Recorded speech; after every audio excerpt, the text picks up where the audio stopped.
Teman-teman, saya sarankan Anda menghubungkan, dan ini sangat erat sekali hubungannya, dan ini saya lihat masih jarang para pembekam melakukannya, yaitu menggabungkan antara bekam ini, terapi ini dengan ruqyah. Ini Anda baca beberapa ayat-ayat ruqyah. Anda boleh membaca Al-Fatihah, Anda boleh membaca ayat kursi, membaca Al-Kafirun, membaca Al-Ikhlas, Al-Falaq, An-Nas, membaca ayat-ayat ruqyah yang lain kalau Anda ketahui. Lalu kemudian Anda lakukan tahapan-tahapan ini ya. Baca bismillah, walhamdulillah, wassalatu wassalamu ala rasulillah. Dan kulit bagian punggung pada saat dibuka ingin dibekam, yang paling pertama saran saya diolesi dengan minyak zaitun atau minyak habbatus sauda ya, salah satunya. Setelah itu Anda mulai bismillah dengan qab ya, letakkan di titik-titik. Lalu kemudian pada saat Anda sudah melakukan itu, sementara menunggu sekitar 1-3 menit, bacalah ruqyah akhi dan ukhti. Tiupkan ya, ke kopnya pun tidak ada masalah. Anda niatkan ruqyah, tiup ke badan ya. Bisa dibaca bismillah arqik min kulli syarri yu'dhik wallahu yashfik. Banyak doa-doa ruqyah dibaca. Ini disebutkan kalau ruqyah itu tidak harus hanya ke nasir dan ain, tapi semuanya bisa. Termasuk tadi ya, memohon kepada Allah SWT dengan ayat-ayat Al-Quran, dengan doa-doa diajarkan Nabi SAW untuk mengeluarkan penyakit-penyakit itu. Hadis Bukhari disebutkan di nomor 5681. Kata baginda Nabi SAW, kesembuhan itu ada pada 3 hal, yaitu dalam pisau pembekam, meminum madu, atau pengobatan dengan besi panas ataupun kain. Dan aku melarang umatku melakukan pengobatan dengan besi panas, atau jadikan pengobatan besi panas dalam riwayat lain adalah alternatif terakhir. Nah di sini Nabi SAW memastikan dalam hadis beliau yang sahih riwayat Bukhari ini, kalau kesembuhan pasti bisa didapatkan. Juga teman-teman sekalian, Rasulullah SAW pernah berbekam, bahkan lebih dari 1 kali. Beliau berbekam beberapa kali, dan beliau di dalam hadis ya, disebutkan yang sahih juga, disebutkan oleh Abu Dawud nomor 3857, Ibnu Majah 3476, Imam Ahmad menyebutkan di jilid 2 halaman 342, bahwasanya Rasulullah SAW pernah berbekam dan beliau memberikan upah kepada tukang bekam. Ya. Ada riwayat lain menyebutkan Nabi SAW mengatakan bahwasanya upah pembekam itu adalah buruk atau khabith. Yang dimaksud di sini adalah bukan buruk dalam arti kata tidak halal. Jadi dia halal. Ulama hadis menjelaskan hanya saja dia lebih baik dijadikan sebagai pendapatan terakhir. Jadi kalau masih bisa mendapatkan pendapatan yang lain selain dari bekam itu lebih baik. Tetapi Nabi SAW ya, tidak melarangnya, secara khusus tidak mengharamkannya maksudnya ya. Karena beliau sendiri pernah memberikan upah kepada pembekam yang membekam beliau sallallahu alaihi wasallam, menurut di hadits Abu Dawud, Ibnu Majah dan juga Ahmad. Itu yang kedua. Yang ketiga juga Rasulullah sallallahu alaihi wasallam memastikan bahwasanya cara pengobatan yang paling efektif, yang paling baik adalah bekam. Disebutkan dalam sebuah hadis ya. Hadis ini riwayat Abu Dawud ya, Ibnu Majah dan juga Ahmad, berbunyi, sesungguhnya sebaik-baik apa yang kalian lakukan untuk mengobati penyakit adalah dengan melakukan bekam.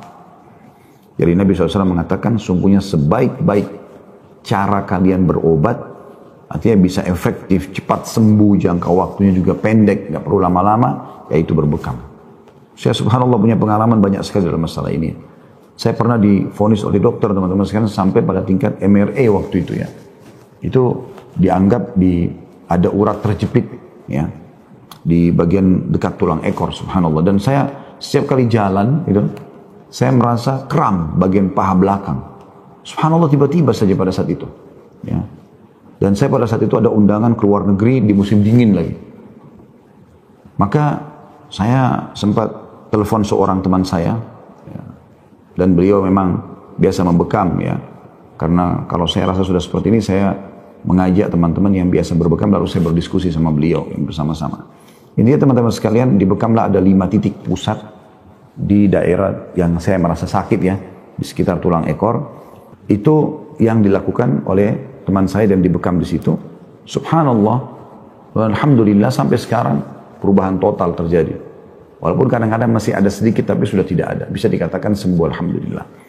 Dan bahasa beliau sebenarnya membahasakan ke saya, ini sebenarnya kelebihan kolesterol. Ya, kalau dalam bahasa bekam, karena dilihat dari gumpalan-gumpalan darah yang keluar. Maka semenjak itu, alhamdulillah saya selalu juga fokus setiap bulannya, karena disunnahkan berbekam nanti akan kita sebutkan di tanggal 17, 19, 21, dan ini alasan kenapa tadi saya bilang kita bertepatan membahas bekam di tanggal 21 ini ya. Karena salah satu hari yang disunnahkan oleh Nabi SAW, maka saya berbekam di titik ini, bahkan saya berbekam, alhamdulillah semalam saya berbekam dan dibantu oleh istri saya. Dan ini juga supaya memang pada saat kita mempraktik, pada saat kita membahasakan, mengajarkan seperti ini, kita sudah praktikkan gitu kan. Dan apalagi semalam itu memang sedikit agak malam ya, jadi sudah masuk di tanggal 21-nya, di atas jam 12 malam ya. Maka saya sudah mendapatkan insya Allah tanggal 21-nya ya. Nabi SAW mengatakan sebaik-baik dalam hadis riwayat Ahmad di jilid 5 di halaman 9, halaman 15, halaman 19 3 kali terulang hadis ini, sebaik-baik pengobatan penyakit adalah dengan melakukan bekam. Dengan melakukan bekam ya. Juga riwayat lain Nabi SAW menguatkan lagi, dan ini luar biasa. Riwayat ini setiap kali saya baca, saya coba renungin gitu kan. Begitu luar biasanya bekam ini, sampai hadis ini menjelaskan. Dengarkan baik-baik hadisnya. Hadis ini riwayat Ibnu Majah nomor 3477. Ya. Ibnu Abbas meriwayatkan radhiyallahu anhu bahwasanya Rasulullah SAW bersabda, tidaklah aku melewati seorang malaikat pun ketika dimi'rajkan di langit atau ke langit, kecuali mereka mengatakan, wahai Muhammad, lakukanlah olehmu berbekam. Tambahan riwayat lain, dan itu disebutkan oleh Tirmidzi nomor 2052 dari Abdullah bin Mas'ud radhiyallahu anhu bahwasanya Rasulullah SAW menceritakan ketika beliau diisrakan, tidaklah beliau melewati sekumpulan malaikat melainkan mereka meminta kami ya, atau memerintahkan atau berkata, perintahkanlah umatmu untuk berbekam. Perintahkanlah umatmu untuk berbekam. Jadi dua riwayat ini luar biasa. Bagaimana Nabi SAW bertemu dengan sekian banyak malaikat di langit, dan beliau memastikan tidak ada satu malaikat pun yang aku lewati kecuali mengatakan, hai Muhammad, berbekamlah kamu dan suruh umatmu berbekam. Ini luar biasa gitu. Saya tidak menemukan ada pengobatan yang seperti ini wasiatnya. Ya, berarti memang pesan ilahi yang luar biasa. Ya, para malaikat pun yang mungkin mereka tidak membutuhkan bekam itu menyampaikan wasiat. Ini tidak mungkin kecuali perintah Allah Subhanahu wa Ta'ala. Maka Nabi SAW terus menyampaikan kepada umatnya, sebagaimana juga Anda dengarkan di saat sekarang, tentu penyampaian-penyampaian hadis beliau sallallahu wa ala alihi wa sahbihi wasallam. Nabi SAW menganjurkan agar berbekam itu teman-teman dipilih di 3 hari utama di bulan Hijriah, tanggal 17, tanggal 19, tanggal 21. Kemarin kebetulan tanggal 17 saya belum sempat karena masih ada bahasan yang lain. Tanggal 19 juga sempat luput karena ada bahasan-bahasan kita. Dan tanggal 21 hari ini, insya Allah saya berharap teman-teman setelah nonton acara kita ini bisa langsung mempraktikkan bekam itu. Maka langkah baiknya kalau Anda lakukan di hari ini tentunya ya sesuai dengan hadis Nabi SAW riwayat Abu Dawud nomor 3861. Kata Rasulullah SAW, barang siapa yang ingin berbekam, hendaklah ia berbekam pada tanggal atau pada hari 17, 19, 21. Maksudnya dari bulan Hijriyah ya. Bukan bulan Masehi. Ya, dari Muharram, Safar, Rabiul Awwal, Rabiul Tsani, Jumadil Ula, Jumadil Tsani, Rajab, Sya'ban, Ramadan, Syawal, Dzulqa'dah, Dzulhijjah. Ini bulan-bulan ini, 12 bulan ini. Jadi bukan Januari, Februari sampai Desember. Ya. Maka akan menyembuhkan semua penyakit. Kata Nabi SAW, berbekam di tanggal-tanggal ini, 17, 19, 21, akan menyembuhkan semua penyakit. Anda bayangkan ini, semua penyakit. Jadi tidak ada yang tidak bisa diobati dengan metode ini. Seperti itulah kurang lebih maknanya. Dan tentu sangat baik kalau Anda tadi kombinasikan misalnya ini dengan ruqyah syariah. Anda kombinasikan dengan mengkonsumsi madu. Ya. Jadi misalnya sebelum berbekam 1 jam Anda konsumsi madu minimal 1 sendok. Makan ya. Setelah juga berbekam Anda konsumsi madu. Karena dalam hadis kan tadi digabungkan itu ya. Di hadis yang pertama riwayat Bukhari tadi. Kalau kesembuhan pasti akan terjadi di sayapan bekam madu ya, ada seperti urutannya. Nah, sebagian ulama ada menitik beratkan konsumsilah madu sebelum bekam, sejam sebelumnya, setengah jam sebelumnya, baru kemudian biar prosesnya dia bercampur sama badan kita, ya, kemudian baru kita berbekam. Ya. Tentu juga Anda bisa mengkonsumsi air zam-zam, ya.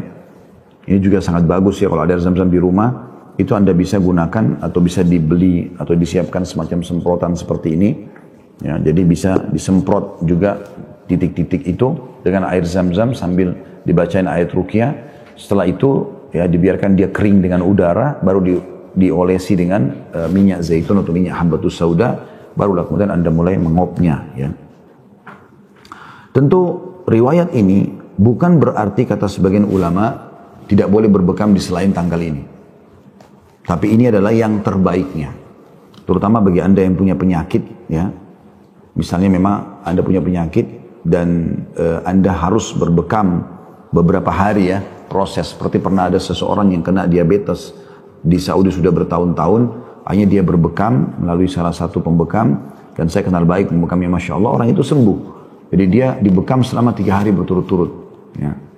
Non-stop di titik-titik tertentu dengan memang tujuan untuk mengobati fokus ke masalah diabetes ini, ya, seperti itulah. Juga riwayat Ibnu Abbas radhiyallahu anhuma, riwayat ini diriwayatkan oleh Tirmidzi di jilid 2 halaman 204. Sesungguhnya hari yang paling baik bagimu untuk berbekam adalah 17, 19 dan 21. Ya. Ada juga riwayat lain yang menjelaskan tentang masalah kalau mau memilih hari-hari yang paling baik berbekam adalah hari Senin, Selasa dan Kamis, ya.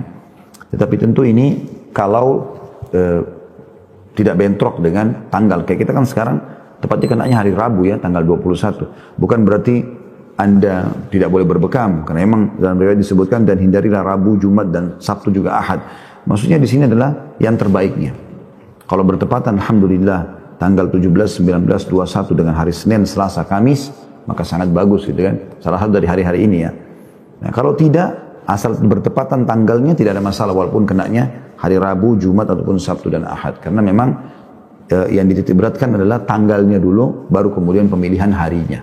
Baru pemilihan hari. Kalau bisa bertepatan, alhamdulillah. Itu sebuah karunia yang luar biasa tentunya yang disiapkan oleh Allah Subhanahu wa taala untuk kita semua teman-teman sekalian, ya. Baik, selanjutnya insyaallah kita akan coba untuk membahas lebih dalam lagi tentang masalah bekam ini. Beberapa hal yang kita tambahkan, ya. Bekam ini teman-teman sebenarnya bukan hal yang baru. Jadi Islam bukan agama pertama yang mengajarkan bekam, gitu kan. Sebenarnya bekam itu sudah dikenal oleh bangsa-bangsa lain, gitu kan. Itu sesuai dengan banyak tulisan-tulisan ilmiah yang berhubungan membahas masalah itu. Tapi Islam datang menitik beratkan. Kalau memang pengobatan ini adalah pengobatan yang baik, yang sangat baik, ya. Dia akan banyak sekali mengeluarkan toksin, ya, kotoran-kotoran penyakit, ya, dari tubuh manusia, ya. Dia mengeluarkan melalui darah. Tentu dikenal dalam istilah medis juga dengan istilah oksidan, release terapi, ya. Dan istilah yang lebih populer detoksifikasi. Berbekam dengan cara melakukan vakum ke kulit tadi itu dalam pandangan medis juga adalah termasuk hal yang dibolehkan dan memang dikenal di kalangan para teman-teman medis, ya. Jadi bukan hal yang baru masalah ini. Juga ada hadis Nabi SAW diriwayatkan oleh At-Tabarani. Beliau menitik beratkan titik bekam. Jadi sampai sebagian ulama ada yang memang fokus masalah bekam ini, mengatakan kalau tidak bisa bekam atau tidak sempat kecuali satu saja titik, maka fokus ke sini. Itu disebutkan dalam hadis Tabarani, bahwasanya beliau bersabda, hendaklah kalian semua melakukan pengobatan bekam di tengah tengkuk, ya, di tengah tengkuk, pas. Kalau Anda pegang batang leher Anda dengan 5 jari ini, ya, dari rambut kita sampai ke jari, kalau pas letakkan begini, ya, pas di bawah ibu jari, ya, itu dikenal dengan titik tengkuk ini, ya. Karena sungguhnya hal itu akan merupakan obat dari 72 penyakit. Obat untuk 72 penyakit, ya. Pernah teman-teman diadakan penelitian, lebih dari 19 ilmuwan mancanegara tentang pengobatan bekam Dan betul-betul mereka kaget dan tercengang karena di dalam masalah itu, dalam bekam itu, mereka menemukan kasus darah rendah dan darah tinggi yang diterapi dengan bekam, tekanannya kembali kepada batas normal. Tekanannya kembali ke batas normal, ya. Jadi bekam ini juga menunjukkan efek menurunnya jumlah asam urat darah, kolesterol, albumin, dan lemak trigliserida, ya. Beberapa indikator zat-zat tubuh seperti enzim, darah putih, zat besi, dan ion-ion seperti kalsium, natrium, dan kalium seluruhnya kembali kepada kadar normal pada mayoritas pasien dijadikan sebagai objek penelitian. Jadi itu memang penelitian secara langsung, ya. Dan ini luar biasanya bukan semuanya muslim. Tapi umumnya ada beberapa muslim-muslim di situ yang hadir, ya. Juga berdasarkan laporan penelitian tentang pengobatan metode bekam tahun 2001, ada 300 kasus, ya. Dalam buku Ad-Dawa'ul Ajib yang ditulis oleh ilmuwan Damaskus Muhammad Amin, dia mengatakan dalam kasus tekanan darah tinggi, tekanan darah rendah, darah turun hingga mencapai batas normal. Juga dalam kasus tekanan darah rendah, tekanan darah naik hingga batas normal. Juga kadar gula turun, ya, pada pengidap kencing manis dalam kurang lebih 92,5%. Ya. Juga pernah kasus jumlah asam urat di darah turun sekitar 83,68%. Juga pada darah bekam yang keluar didapati bahwa di dalamnya itu terdapat hal-hal yang berbentuk aneh, ya. Dan itu memang diteliti ternyata dia tidak lagi berfungsi untuk tubuh. Dalam arti kata kalau dibiarkan justru berbahaya, ya. Jadi subhanallah, darah yang di kop itu hanya akan keluar penelitian medis itu adalah darah-darah yang sudah tidak berfungsi lagi. Ini sudah berapa kali saya membahasakan memang kepada teman-teman, ya, yang sudah pengalaman dalam masalah bekam. Kira-kira darah yang keluar ini akan mengurangi, ya, sesuatu dari tubuh kita nggak? Maksudnya kan keluar darah tuh, apalagi kalau darahnya banyak. Kadang-kadang ada orang di kop itu sampai kopnya penuh, ya. Apalagi kalau memang darahnya masih terus keluar, Anda bisa kop yang kedua kalinya, ya. Saya pernah melalui terapi yang sampai 3 kali kop, ya. Dan itu tentu harus dilakukan oleh orang yang sudah ahli, ya. Jadi dia setelah mengop kemudian melapnya kembali, dibersihkan, disterilkan, baik kopnya ataupun juga lukahnya di tubuh yang sudah ada. Kemudian coba dilukahi lagi yang kedua kali, kurang lebih di titik-titik yang mungkin belum tersentuh awalnya, dikop lagi yang kedua kali, ya. Dan itu yang luar biasanya, ya, karena saya praktekin sendiri itu, karena itu sebuah metode yang saya temukan, ya. Ternyata dengan yang kedua kali itu darah ada yang keluar, ada orang yang pertama kali belum keluar darah atau keluar sedikit sekali. Kemungkinan besar memang kena gumpalan yang sangat kental dalam tubuh. Nah kalau sudah dilakukan yang kedua kali, ternyata gumpalannya itu pecah, ya, dan akhirnya keluar. Dan keluarlah darah yang lebih banyak. Dan itu yang diharapkan tentunya. Dan saya pernah lakukan sampai ke 3 kali, karena memang di titik tertentu itu ada darah yang cukup banyak. Dan alhamdulillah betul-betul memang meringankan tubuh, ya. Sangat besar pengaruhnya, tapi ini memang harus orang yang ahli dalam melakukan bidang itu. Makanya Anda juga dianjurkan oleh para ulama tidak berbekam kecuali pada ahlinya, ya. Jadi jangan sembarangan saja melakukannya, karena memang perlu untuk difahami masalah ini. Baik teman-teman sekalian, kita akan sebutkan kurang lebih ada 10 titik dasar di belakang ataupun di tubuh ini yang semestinya kalau teman-teman jaga, insya Allah mudah-mudahan sudah cukup untuk membuat Anda terjaga kesehatannya. Setiap bulan Anda bisa lakukan ini, ya. Yang pertama adalah ar-ra's atau bagian kepala, ya, tepatnya di tengah-tengah, ya, kepala ini. Tepatnya di tengah-tengah kepala. Biasa juga disebut dengan ummu mughith, ya, atau ibunya penyakit gitu. Titik ini sebenarnya disebut juga dengan titik pertemuan 100 penyakit. Terletak di puncak tengah kepala yang berfungsi untuk mengobati banyak penyakit seperti sakit kepala secara umum, migran, vertigo, darah tinggi, sinusitis, ya, mimisan, radang hidung, glaukoma, gangguan mental dan emosional, sakit telinga secara umum, jerawat, mempertajam ingatan dan hafalan, dan kecerdasan otak, dan banyak lagi manfaat-manfaatnya. Hanya saja teman-teman harus pahami satu hal, ya. Titiknya harus benar-benar pas di tengah-tengah, ya. Kalau Anda mundur saja sedikit, ya, artinya Anda mundur ke belakang, yang biasanya, maaf, kalau Anda lihat ada orang yang botak bagian tengah kepalanya, biasanya botaknya itu agak sedikit ke bawah, itu jangan ke situ. Saya pernah berbicara dengan seorang pakar, Masya Allah dia sudah lebih dari 20 tahun mungkin membekam, membahasakan kalau kapan dia titiknya geser sedikit dari titik yang disunnahkan oleh Nabi SAW itu, ini malah bisa membuat lupa. Ya.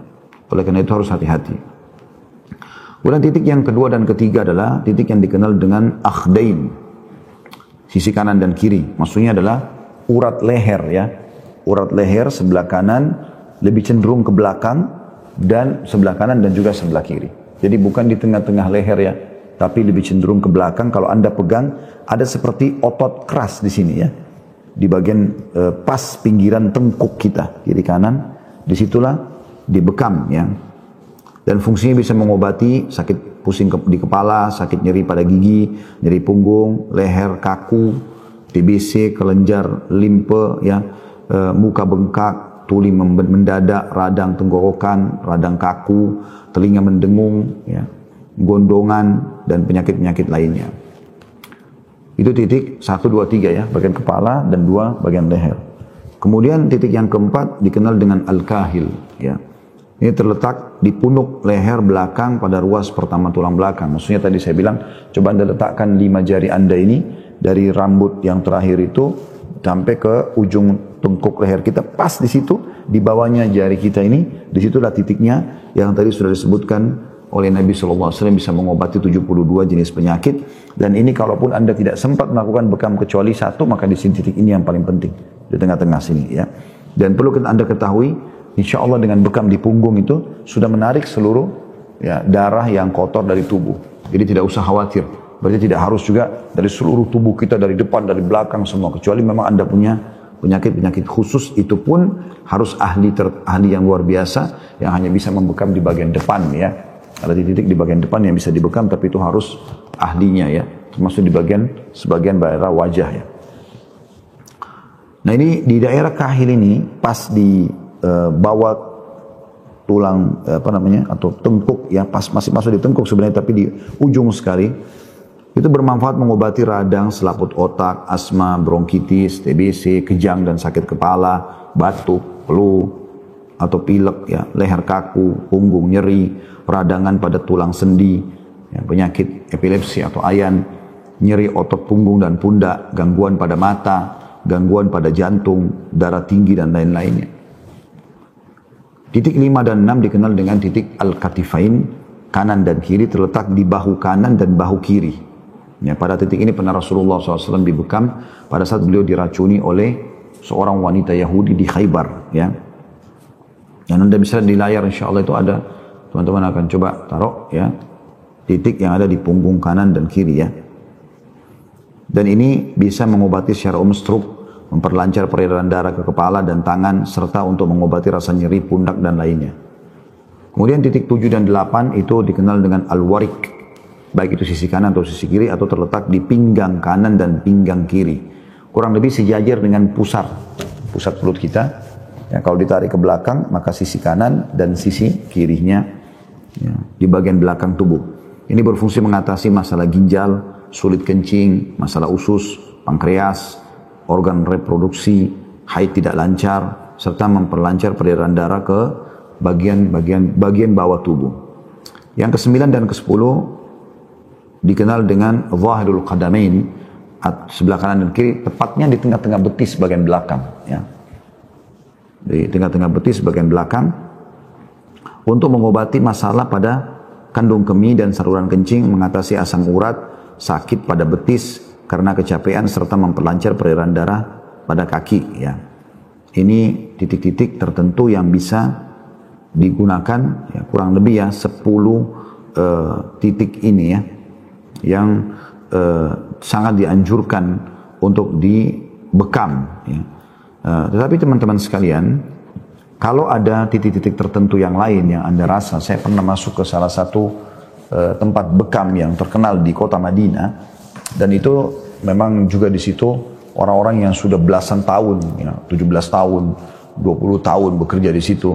Dan mereka punya gambar besar sekali tentang bekam ini. Dan mereka di situ memperlihatkan titik-titik sentral kalau orang mau bekam seluruhnya. Ya.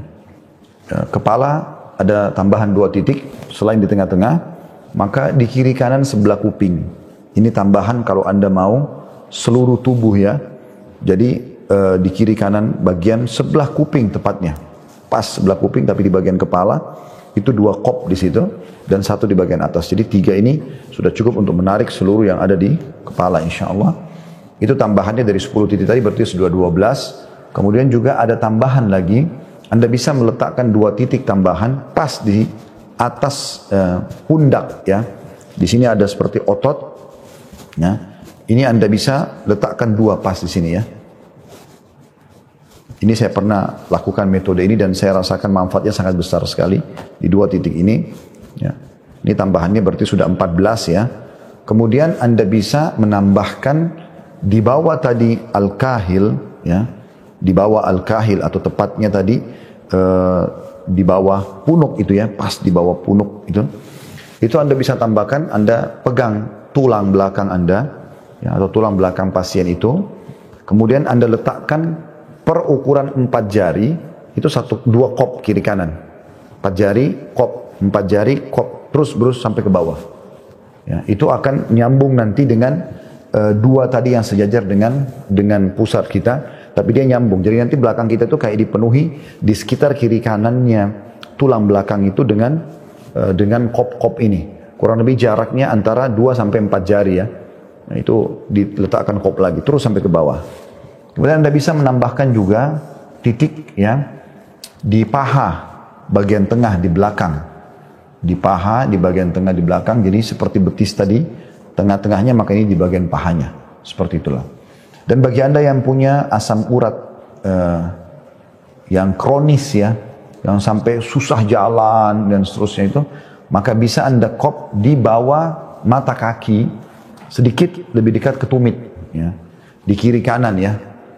Jadi kalau ini adalah telapak kaki, maka Anda lihat kedua mata kaki Anda, maka di bawahnya sedikit lebih dekat ke tumit ya, di kiri kanan, di kop itu.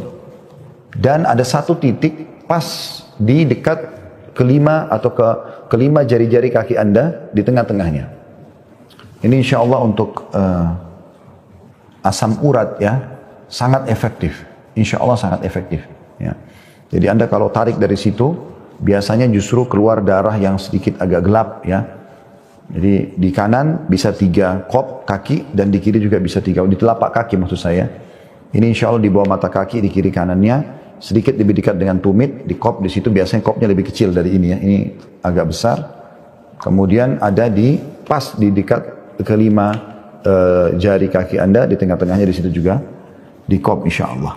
Nah ini Allahu a'lam yang bisa kita bahas pada kesempatan ini berhubungan dengan masalah metode bekam yang sangat dianjurkan untuk dilakukan oleh setiap muslim dan muslimah, dan pengobatan yang kita sayangkan banyak ditinggalkan oleh kaum muslimin karena mereka belum membaca atau mungkin banyak tadi saya bilang di awal pertemuan belum menganggap ada penemuan ilmiah ya. Padahal sebenarnya kita tanpa menunggu penemuan ilmiah sudah disampaikan oleh baginda Nabi SAW sebagaimana dalil-dalil sudah saya bacakan tadi.